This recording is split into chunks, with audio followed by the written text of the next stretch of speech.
Well, I went up and got me 2 hot dogs and a big orange drink. I did.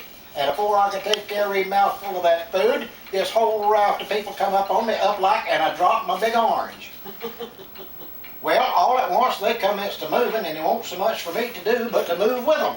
Well, they kept on going through all these doors and gates, and I don't know what all, and I looked up over one of them, and it says North Gate. Well, we kept on going through there, and pretty soon we come up on a young boy. And he said, "Tickets, please." I said, "Friend, I don't have a ticket. I don't even know where it is that I'm a-going." He says, "Well, come out as quick as you can."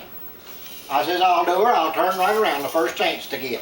Well, we kept on going through there, and pretty soon everybody got to where it was that they was a-going, because they parted, and I could see pretty good. Now, friends, what I seen was this whole raft of people sitting on these 2 banks and looking at one another across this pretty little green cow pasture. Now, somebody had took and drawn white lines all over it and drove posters in it, and I don't know what all. And I looked down there, and I seen 5 or 6 convicts running up and down and blowing whistles. They was. Well, I looked down over there, and I seen these pretty girls wearing these little bitty short dresses and dancing around. So I thought I'd sit down and see what it was that was going to happen. Well, about the time I got set down good, I looked down there, and I seen 30 or 40 men come running out of one end of that great big outhouse down there. And the bank full where I was sitting, I got up and hollered. Well, about that time, 30 or 40 men come running out of the other end of that outhouse. And the other bank full, they got up and hollered. And I asked this fellow that was sitting beside me, I said, "Friend, what is it that they're a-hollering for?" Well, he whopped me on the back and says, "Buddy, have a drink." I says, "I believe I will have another big orange."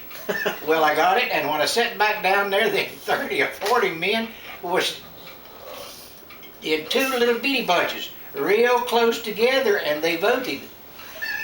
They elected 1 man apiece. Now, these 2 men went out in the middle of that cow pasture and shook hands like they ain't seen one another in a long time.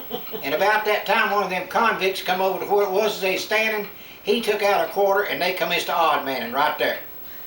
Well, pretty soon I found out what it was that there's odd manning for. It seemed that both bunches full wanted that funny little bitty pumpkin to play with, and friends, I know they couldn't have it because it kicked it the whole evening and it never busted.